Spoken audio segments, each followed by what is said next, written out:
మిగతా తెలుగుదేశం పార్టీలో ఈ వారసత్వ కుర్రాళ్ళకిను వైసీపీలో ఈ వారసత్వ కుర్రాళ్ళకి తప్పించి ఒరిజినల్ యూత్ ఎగబడిపోయే ఉద్దేశం లేకపోతుంది. ఎందుకని? మీరు పదవులు ఇవ్వకపోవడం. ఎమ్మెల్యే తన మనుషులకి ఇచ్చుకుంటాడు, ఎమ్మెల్యే ఇన్ఛార్జ్ తన మనుషులకి ఇచ్చుకుంటాడు. ఇక ఆడిని పట్టుకుని ఆడజేస్తాం లేరా.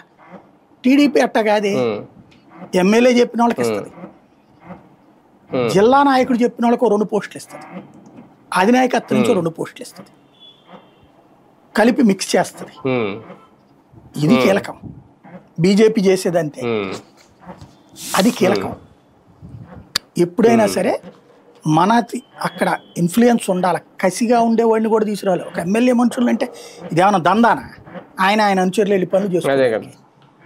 రాజకీయంలో ఎమ్మెల్యే ఒక్కడే కాదు, అక్కడ ఎమ్మెల్సీ ఉంటాడు, ఇంకా చాలామంది పార్టీ కోసం కష్టపడే వాళ్ళు ఉంటారు కదా. ఒకటికి అడ్డా రాసి ఇచ్చేస్తున్నాం. ఈ అడ్డా రాసియడం వల్ల కొత్త వాళ్ళకి అవకాశం లేకుండా పోతుంది. ఇప్పుడు మొన్నటిసారి దెబ్బతిండంలో కీలకమైన కారణం ఏమైందంటే, చిట్ట చివరిలో 80 సీట్లు మార్చారు కదా. మార్చిన చోటల్లా పాత మనుషులు వచ్చి కొత్త వాళ్ళని అబ్జర్వ్ చేసుకోకు, కొత్త మనుషులు వచ్చి ఎమ్మెల్యేని పక్కన పెట్టేసి, ఎమ్మెల్యే మనుషులు పక్కన పెట్టేసి వీళ్ళు ఆట బిగించేశారు. కరెక్ట్గా ఎలక్షన్స్ ఉంది ఈ పెంట అంతా. దాంతో జగన్కి మా రుచి ఏంటో తెలియాలనుకున్నాడు, ఎవడికాడు పక్కకి తప్పుకున్నాడు. 100 ఓట్లే ఇచ్చేవాడు వాడి ఓటు కూడా ఎగున్న పక్కకి తప్పుకున్నాడు. కొన్ని చోట్ల వాడి ఓటు వరకు ఆడేసి ఉంటాడు, దెబ్బతిన్నాడు. ఇప్పటికి కూడా అది గ్రహించకపోతే ఎట్లా జగన్?